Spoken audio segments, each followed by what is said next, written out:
And what an interesting week it has been. And I'm in referencing to the time since last week's meeting. Definitely interesting, and definitely the comments um, are interesting. But the overall theme is something that I want to just focus on at this point, which is a theme of being in the world and not of the world. The way that I talk about the Bible, the way that I talk about things of how the Bible presents itself, it's almost like, well, it is different. And I admit it is very different because you have me on record saying different things and things that you wouldn't normally hear, but things that if you are in the realm of whatever denominated understanding that you have, if you're hearing this after a certain period of time being in there, and then you're noticing that something's a little off, well, then you're going to be tuned in because the things that I do say, they're not coming from me. And that was something else that I forgot, but I don't know if it's a criticism or I don't take it as that way, but it was one of those things where, well, you're not putting yourself into what you're saying, so I don't know how trustworthy you can be. One of those things, you're not giving me your opinion, you're not giving me this, you're not giving me that. And there's a reason why I do not put myself um, into the Bible the way that I don't know what may be out there or whatever somebody's used to. The general position is that everybody is an expert on what is in the Bible. Everybody is an expert, despite there being any prior knowledge, present, current knowledge, or foreseeing experience of anything within the scriptures. Everybody is an expert, and everybody is waiting to hear something to where then they can say, "Well, you know what? No, I don't agree with that. That's not what I believe. No, I don't agree with that. No." And I've gone through so many like experiences with that to where it just got to the point where I realized that when you're talking Bible, um, everyone is an expert. And when you're talking Bible in a position of where it is your experience, everybody is an expert and everybody has an opinion. But when you're just giving Bible, and that's the only concern, well, then it's really not my opinion. Just because there may be no experience with you personally of what is in there, that doesn't take away from the fact that what I'm saying is in there and I'm actually showing you proof. And so over the years, I've just managed to realize that a separation of me from the work and then of me from Bible, and to understand when there are times that are necessary for me to insert my experience. That's something that I've had to finagle. And as I have finagled, it's been a rich experience for those that have been listening. Not all, because all would rather have an opinion to rebut. But when I'm giving Bible, that's really, for me personally, the main concern is the philosophy that is within there. And one of the things that from last week was brought out, and further, emphasis, it appears what is needed is the saying, be in the world and not of the world, because I touched on that. And I have plenty of times in videos prior, but last week I did. And it seems like there is a theme of wanting to know more of how my understanding of that is. And so I have here the verses that I referenced last week but didn't really quote specifically. 1 Timothy 4:8, talking about bodily exercise. 1 Timothy 4:8, for bodily exercise profiteth little, but godliness is profitable unto all things. And then from John 6:63, it is the spirit that quickeneth, the flesh profiteth nothing. Last week I mentioned that these are the same verses. They're saying the same thing because their intention is the same intention. And that intention is getting their student, is getting their reader, is getting their audience, is getting the mindful, critical thinker to see beyond a flesh-based experience. And so the exercise, and we can understand that the exercise here, speaking of the bodily exercise, the author writing Timothy is not talking about lifting weights. They're not talking about aerobics, jazzercising, Pilates, yoga. They're not talking about any sort of physical, literal activity. This bodily exercise is, as it says in the verse, is connected to an exercise of godliness. And godliness is not a physical exercise. And so as I'm through the interactions, of course, throughout the week, explaining the dichotomy between what is a bodily exercise and what is a godly exercise, it just got me into wanting to say more. And so that's what I would like to focus on, is that the Bible's wisdom concerning exercise. The Bible's wisdom concerning exercise. And how we can understand what a godly conversation is. And so often we hear, whether we are in a church setting or whether we are, I've heard often people angry and saying you feel like you are holier than thou, or whether it is just in the conversation, the attitude that one person can have in this seeing in another person. We throw this term godly around or holy around. We throw it around and really not understand what the definition of it is or what its context is. But what we have here is the Bible explaining its context.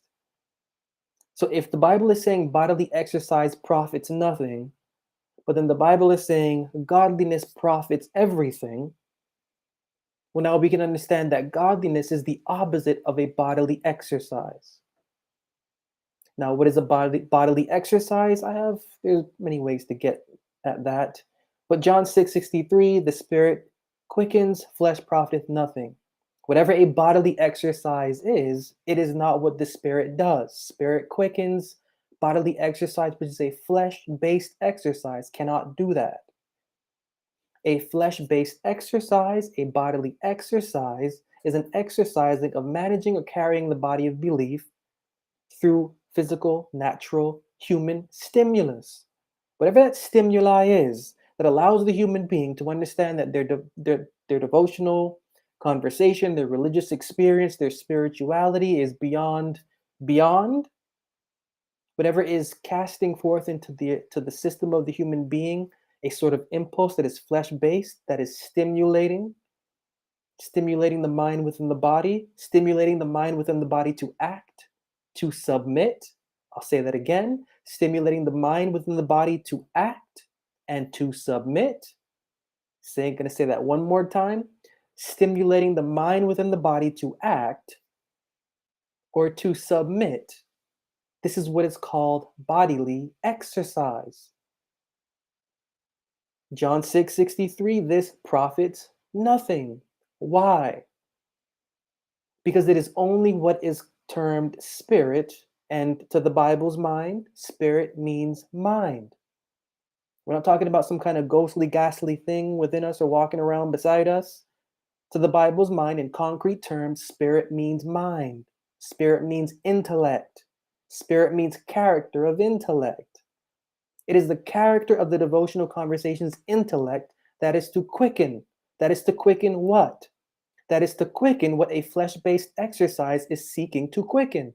Now, what does a flesh-based exercise or a bodily exercise seek to quicken? It is through the act, it is through the ritual, it is through the consumption of whatever theory or tradition that there is a need to, or a desire, or a will, or a thought to convert what is within by the act, by the deed, by the submission.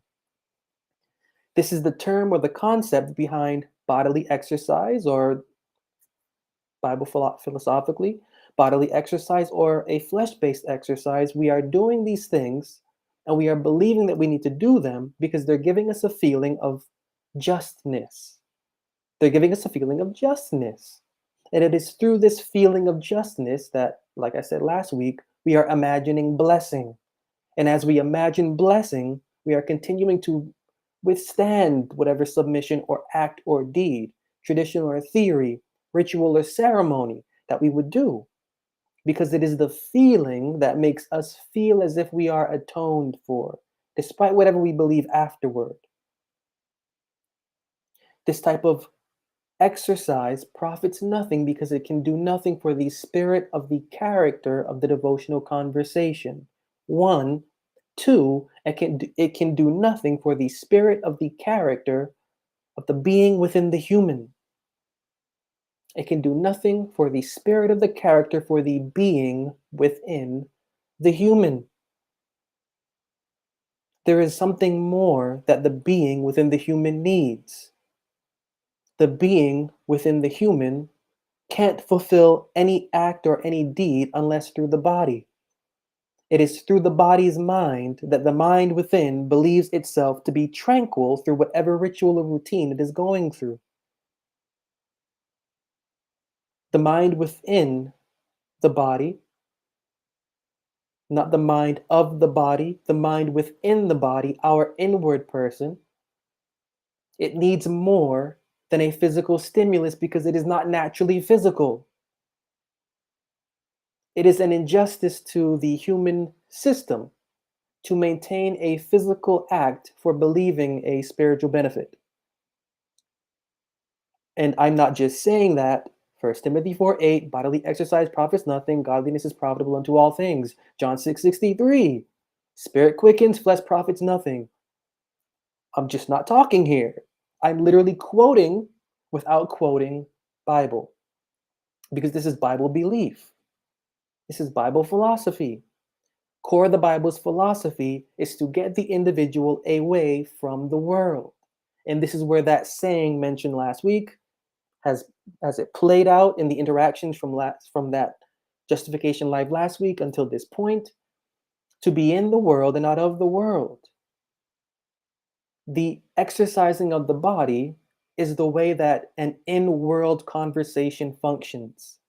The exercising of the body is how an in-world conversation functions. The exercising of the body is how an in-world conversation functions. And so the question came, well, if that's so, and I said that, and if that's so, why is it that throughout the entire Bible, the in-body experience is something that is promoted? If this is not what is condoned, why is it promoted? If this is not what is condoned, why is it so magnified from Genesis to the Revelation? From Moses doing what Moses is doing, to the Jesus character eating the bread and the wine, to everything else thereafter, to Paul violating his own conscience in the book of Acts, to commit a deed and an act that he supposedly taught against. Why is this the main story, is the question that I'm getting, if I'm saying and showing that the Bible's underlying philosophy does not condone such an experience? Well, the answer to that is, as I always like to say, the Bible likes to give what is false first, so that the inquisitive mind can understand what is not. So on the surface, bodily exercise is the profit. Bodily exercise is the gain. Bodily exercise is our income. Well, 1 Timothy 4:8, bodily exercise profits nothing. So is the author of Timothy, what is the author of Timothy here saying? Why is this relevant? And this isn't just the author of Timothy, this is the author of the book of John. Spirit quickens, flesh profits nothing. This is the author of the book of Luke. If you're looking for the kingdom of God, it's not coming from without or above. It is within. On the surface, the Bible has a philosophy that is contrary to the philosophy that is within it, because the Bible likes to give, again, what is false first, so that we can understand what's not. Now, what's not false is a godly experience. Now, if the Bible is saying, and if the authors of the Bible are saying, that a bodily exercise profits nothing, that a flesh-based experience profits nothing, but the spirit of the mind quickens, but godliness is profitable to all things, we can know that an ungodly conversation is one that is dictating and dictated through bodily exercise or flesh-based religious impulse. An ungodly conversation manages itself by ritual, by deed, by ceremony, by submission. Flesh-based. Flesh-based. A godly conversation we can now understand and should be able to. A godly conversation, according to the Bible's mind, is everything contrary to that. If we are wanting to know if we have the approval of the Creator, as one woman said to me after I finished speaking one time about the rest contained within the seventh day, came up to me and asked me, I've been living my entire life as a Sunday worshiper. Do you think God hates me? If we are looking for approval of the Creator, and we want to know if we're on the right track, and we want to know if our conversation is manifesting the type of godliness that the Bible sanctions, we can know this just from this plainly. If our conversation is leading an experience that is bodily, that is strictly bodily, we can know that it is leading an ungodly experience. Again, bodily exercise profiteth little, but godliness is profitable unto all things. The way that this is set up in this one verse, this is letting us know that bodily exercise is not godly. Godliness is something contrary to what bodily exercise is. And so what's contrary to bodily exercise? John 6:63. It is the spirit that quickeneth, the flesh profiteth nothing.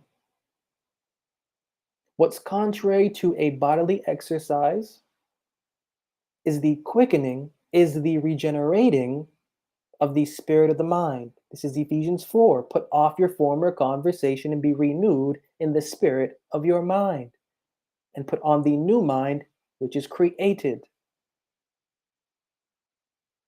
The godly conversation is one experiencing creation. And how does creation take place? If the Bible is insulting a flesh-based conversation and saying that it is not profitable, creation has to take place through what or via from what is opposite to that. What is opposite to an experience of routine, scheduled routine, scripted habit, theory, ceremony, baptism, so on and so forth, of a ritual and such, of tradition and such? What's opposite to that? Well, what's opposite to that is an experience without it. And it's weird because to the religious world, an experience without all of that is a godless experience. But to the Bible, an experience without all of that is a godly experience. You have to remember, you have to remember the religious world is upside down. There is nothing within the religious world that supports the philosophy within the Bible. We have to know that. There is nothing within the religious world. It doesn't matter what ism it is, ISM. It doesn't matter what ism it is. It doesn't matter what ology it is, OLOGY. It doesn't matter the ism. It doesn't matter the ology. It is all contrary and against the core philosophy that is within the scriptures. It is all against it. It's upside down. Everything that I'm saying, the religious world is not for, because everything that I'm saying, Bible philosophy is for. The moment that I start saying, and I've gotten this wherever, the moment that I begin to say that religious ritual, religious routine, religious strictness, religious submission, religious theory, religious ceremony, and such is contrary to the human experience and also contrary to the Bible's philosophy, well, then I get, whoa, you're preaching something that is against God. But in reality, everything that I'm saying, it's in the Bible. And everything that I'm saying is how the Bible categorizes what is godly.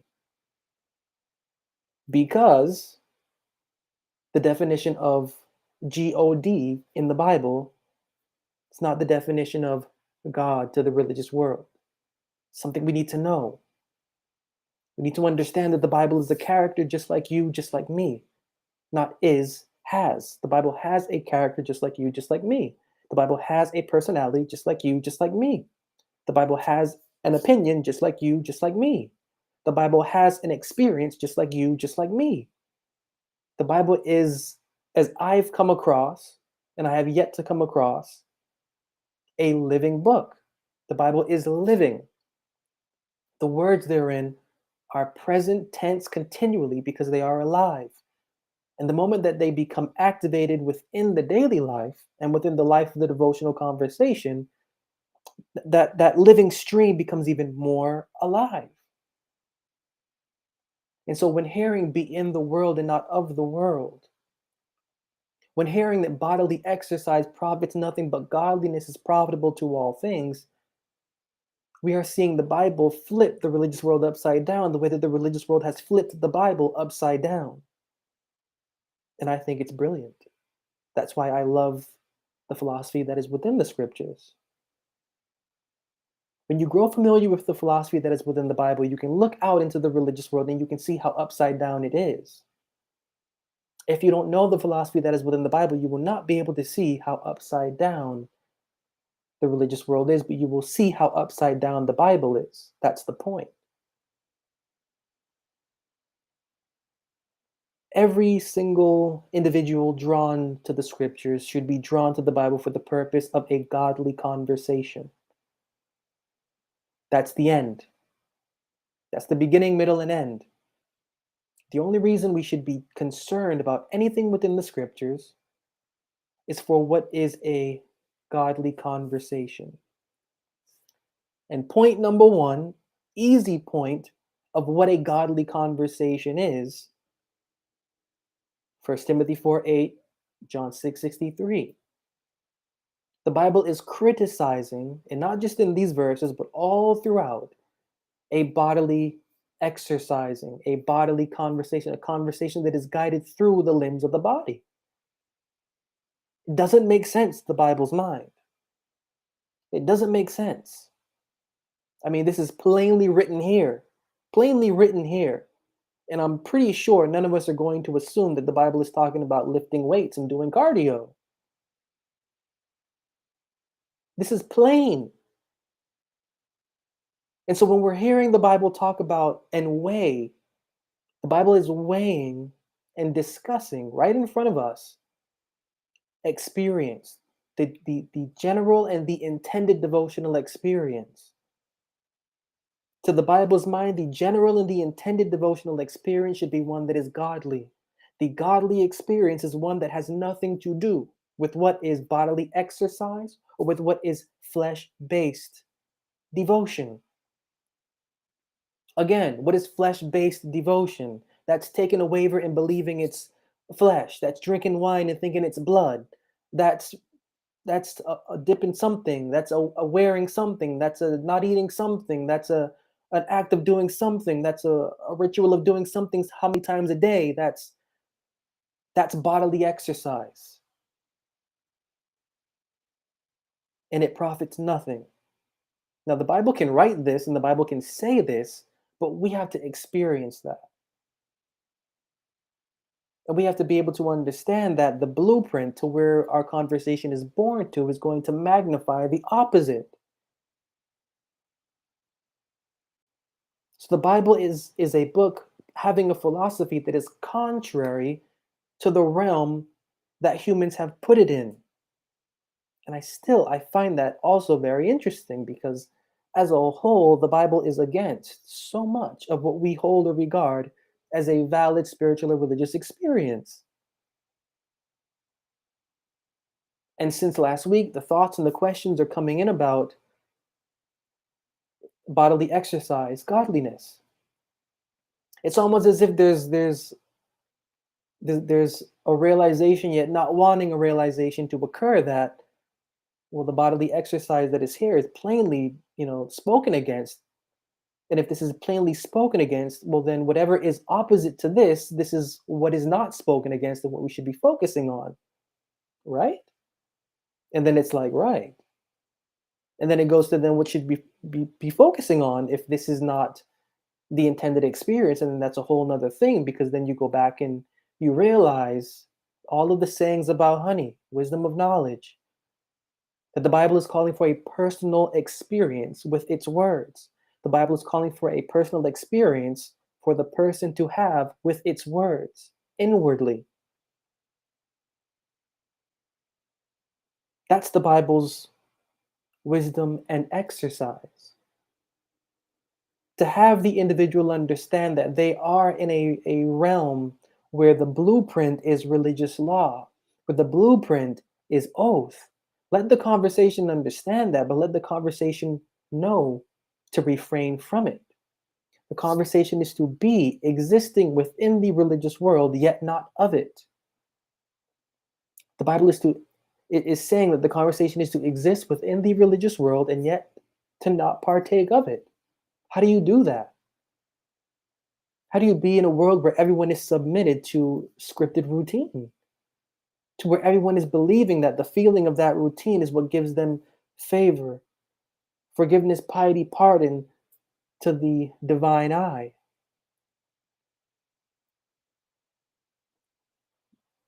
Bodily exercise profits little. Imagine the author saying this to like your face, and you are somebody that is believing that a bodily exercise does everything. Imagine the character Jesus saying this to your face. Flesh profits nothing. What are you doing creating a ceremony about me for? The mind regenerates. Imagine, because that's the experience that the philosophy within the scriptures is calling for. An experience that is intimate, not just with words, although I always say that, but that is intimate with the person within the human being. It is an individual experience. Going back weeks, maybe months, when I was talking about the Exodus experience, how plagues, as we go through the scriptures and we take in and digest and apply, plagues of wisdom begin to develop, and those plagues of wisdom attacking former understanding, leading to an exodus from former understanding into a wilderness for a period of solitude, to where after that period of solitude, we can exit to have tools and instruments to begin building a sanctuary founded within a landscape for our individual person, for our individual devotional experience. What's written there is an allegory for what we are supposed to be experiencing inwardly. And weighing that bodily exercise, the Bible's criticism of it, we can know that the contrary disposition is what the Bible would term as godly. And what is contrary to a bodily exercise is an exercise of nothing. Remember, be still and know that I am God. This is what the Bible markets and advertises and promotes for a true and genuine experience called, quote unquote, godly. It is not bodily exercise, it is being still for knowing. Bodily exercise does nothing for the knowing that we are to receive within. Bodily exercise does nothing for the knowing that we are to receive within. Why and how? Because it is through bodily exercise that we are engaged with the exercise and are focused on the exercise and are not thinking about the actual real benefit that is to go on within. The exercise is simply just a routine to make you feel divinely inspired and beloved, and to make you feel as though the divine eye favors. It does nothing to heal what is actually within, and that is wrong. But what can is the exercising of the spirit of the mind, is the renewing of the spirit of the mind. Create in me a clean heart and renew a right spirit within me. That doesn't say make me refresh through all of the bodily exercise that I do. You will never see that. You will never see that.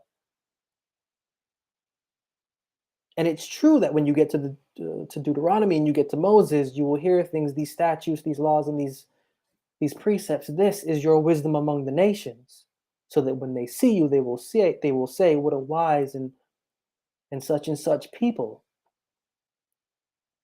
But even at a certain point in time, the one that gave those people that script said that a prophet will be given to you. His words shall you hear. Even the one that gave the people those rituals and such knew that that wasn't the right way. That's the argument of Galatians chapter 3, and it is a valid argument. So when we're hearing within the scriptures bodily exercise being weighed, as it is, 1 Timothy 4:8, with godliness, we should be able to understand the Bible's definition of what a godly conversation is and to acknowledge it. And that's different, and that's difficult, because again, we all have opinions, and it's really weird. It's really weird. Despite what is written there, despite what is clearly written there, we will all have opinions about what is and isn't godliness, despite the instruction being in front of our face. But again, I say that because the experience to understand what the Bible is saying, it has to be personal. We have to be able to live the experience to know it. That's why in the book of Proverbs, it says, keep my commandments and live. It doesn't say keep my commandments and do ritual. Remember my commandments and my law for long days, for length of days and long life will they give you. It's Proverbs 3. It is the keeping of words that adds long life. And that's a whole nother thing, because it's not literal long life. The Bible is about engaging the existence of the devotional conversations, thoughts, and feelings, and allowing the being within the human to also engage so that it can understand and have an instructor for its own self. That's how this works. We are looking for ritual to engage our human being for educating it. We are looking for ritual to engage our human being to educate it. And it is through that engagement that we remain submitted and condone acts and deeds, rituals, penances, and ceremonies and such, because we believe that this is it concerning well-being for our human. It is not. It is a mask that in time will rear its ugly face, and we will forget every single ritual we've been doing when it happens. The only way to engage our human being for health is to engage the mind within, not the body, but within this form. Engaging that mind, that's the only way that we can stimulate thought for our human being to be better. At least in my experience, and as I've placed the things within the scriptures into play and into practice, as difficult as it is,